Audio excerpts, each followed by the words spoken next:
be able to be vetted. I understand. You cannot converse in English. I understand, Mr. Speaker, and I must first of all say it is almost normal for people to cast doubt of what Pwani is. Sometimes, and Owen Bai and Mishi Mboko probably will bear me witness. But we can and we are as qualified as any other Kenyan. Now, Mr. Speaker, I want to walk you through my educational journey and where I drew my inspiration. More than what you did? No. To respond to the question, okay. I want to walk you through how I achieved what I achieved, and I'll continue to achieve. With brevity. Without a doubt. Mr. Speaker, first of all, I want to mention that I drew my inspiration from one Professor Ali Mazrui. Professor Ali Mazrui did not succeed in his Cambridge examination to be admitted in the university to attain his first degree. That aside, Mr. Speaker, I want to mention to this House. Ali Mazrui is one of the most renowned scholar and admirable scholars. We love him. He's one of our own from the coastal region. He's not just the coastals. I love him even more.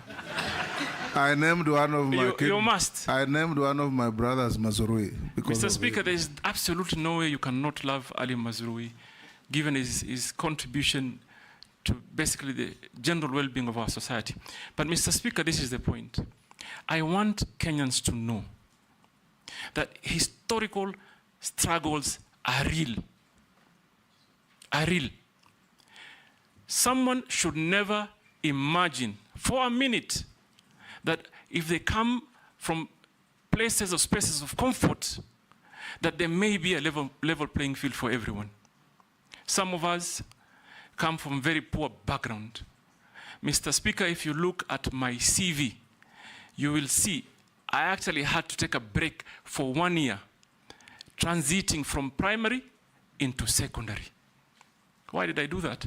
Because simply my parents couldn't afford school fees. I was not living in an environment that allowed me that opportunity to be able to quickly prosper in matters of education. That is why, Mr. Speaker, I can tell this committee today, and I want many Kenyans to listen to me. Do not ever imagine your hope dies by your previous struggles. We suffered. But what gives me pride is that we could turn that around. I actually turned it around. When I found the slightest opportunity for self-improvement, which I believe is a continual process, I grabbed it. And I'm glad to the laws of the country, laws of the land, there are processes that allows someone to improve and progress in matters of education. So yes, I did not do well in my secondary school. I got a D-, no doubt. But Mr. Speaker, I turned that around.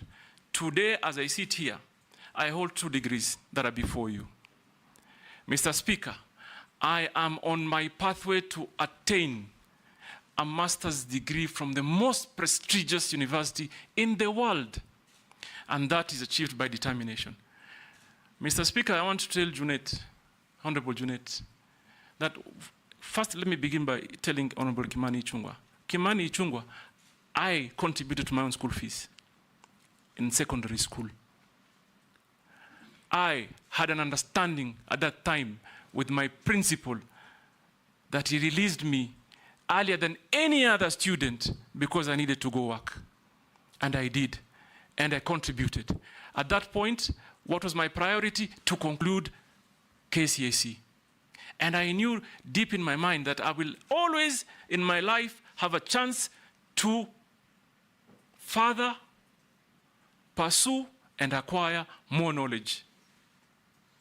And like I said, I would have been very surprised if this question did not come up, because it comes up every time there's an opportunity for me to do something. Every time. It started when I was running for MP. It started when I was running for MP in 2007. Big conversation. And that time they even actually said that my nursery certification was fake, my kindergarten. But we succeeded. When I was running for governor, Mr. Speaker, and I'm saying this so that I hope we can bring this to a permanent closure. When I was running for governor in 2013, it also became one of the biggest campaign issues. I know there were even attempts to bribe some people in the institutions that I was with.